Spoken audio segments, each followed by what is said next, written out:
The Selfish Path to Romance. Download Chapter 1 for free at drkenner.com. Here is a question I received from Trish. Hi, Trish. Hi, Dr. Kenner.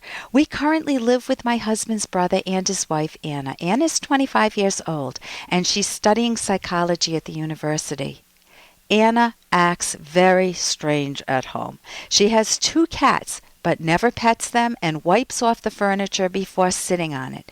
She won't let them into certain rooms. She vacuums daily, but she never dusts.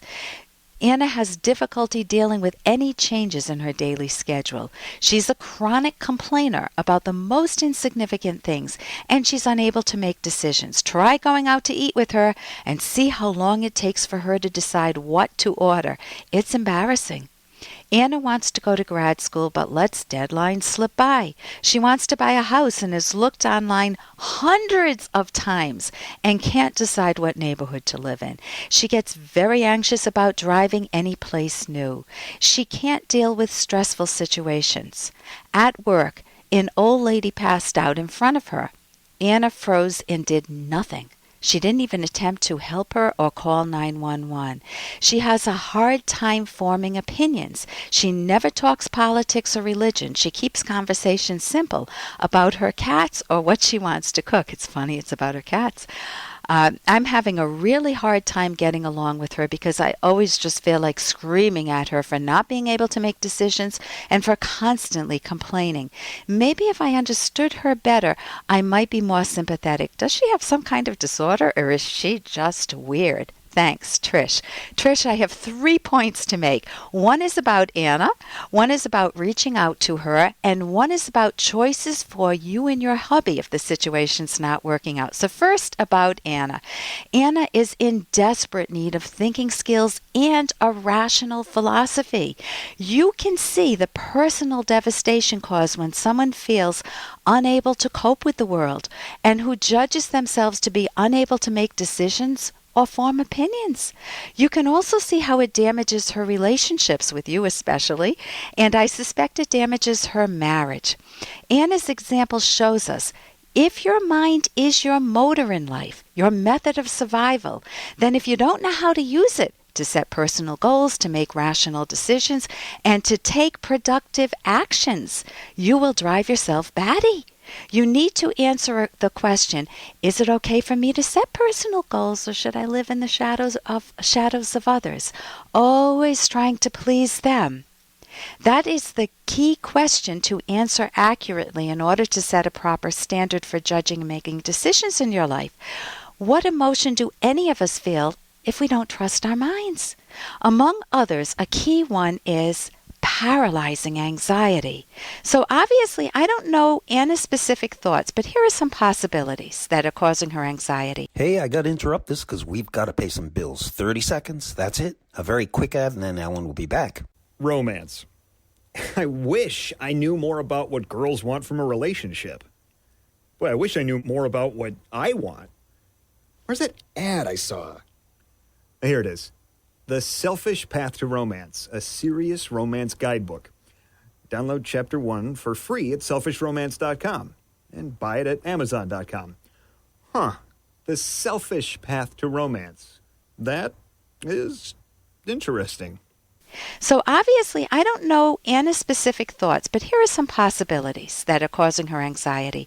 If she thinks, oh my God, what if I make a bad choice? Then it may be she's dealing with some perfectionism or a fear of failure, and that keeps her from moving forward. Or if she thinks, I've got to make sure there are no cat hairs on me, or something very bad will happen, she's trying to get control over something insignificant and predicting a negative, vague disaster. And what's Anna doing? She's ignoring the big decisions in her life, her career, or choosing a home. Maybe she doesn't like living under the same roof with you and your hubby, and on some level she's making it unpleasant to try to force a change. Now, I don't think, it doesn't sound like she's doing anything deliberately, but sometimes people subtly do things to be annoying to make such a change. It's also possible she's studying psychological disorders in school, which you say she's studying psychology. If she's studying anxiety disorders, she might have what in medical school they call the medical school syndrome. She may have a little bit of anxiety, but if she reads about obsessive compulsive disorder or generalized anxiety or different anxiety, it sounds like she's got an anxiety problem, then it may intensify it. She goes, oh my God, what if I have this disorder? And it may make it worse. It may make it harder for her to see clearly. So the second, it definitely sounds like she's got serious anxiety problems and some obsessive compulsive tendencies, and it would be great if she saw a therapist. How can you reach out to her? Well, one of the things you can do is talk with her husband. He may shed light on what's causing the problems, and it may make you a little more empathic towards her.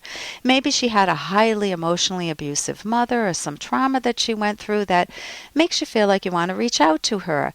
Maybe not. The second thing is you can actively listen to her, draw her out. Instead of being critical of her, even in your body language or the way you act towards her, you may just ask her, I'm curious, you seem concerned about cat hairs, and see if she talks about it. You may also say, I notice how much you struggle with ordering something at the cafe. Help me understand you better, Anna. Maybe she'll open up, maybe she won't. If she gives you the opportunity, you could recommend cognitive therapy because she doesn't have to live with this anxiety. She'll probably learn this in classes too, that cognitive therapy can give you the thinking skills needed to help you overcome these types of anxiety problems. So what about you and your hubby? The third point. Choices for the two of you. You feel like screaming at her. Any other options? Can you move out? Can they move out? I know they're looking for a home. You want to brainstorm with your hubby to see if there are any options. If not, can you limit contact so you can work different hours, be out of the house when she's around to make your life easier? Just as it's very frustrating and scary to drive in a car with someone who doesn't have driving skills, it's very frustrating and annoying to live with someone who doesn't have better thinking skills. So let's hope that Anna gets the help or that you and your hubby find a better living arrangement. For more Dr. Kenner podcast, go to drkenner.com and please listen to this ad. Here's an excerpt from The Selfish Path to Romance by Dr. Ellen Kenner. Another virtue that makes you lovable is independence. Independence is your commitment to think for yourself and to earn your own keep. The proper basis for coming to conclusions in any area of your life, be it romance, career, moral beliefs, even practical decisions, is by not going blindly by what your parents, friends, neighbors, colleagues, or religious and political leaders tell you, but going by your own best rational judgment. You may get very useful facts from others, but you still need to judge others' claims for yourself. Independence is your refusal to accept any idea without evidence. Dependence is a mirror of what others want, and as a result, one loses control of one's life and destroys any sense of self. Independence is not only thinking for yourself, but also living by your own effort, which means living within your means. You can download Chapter 1 for free at drkenner.com, and you can buy the book at amazon.com.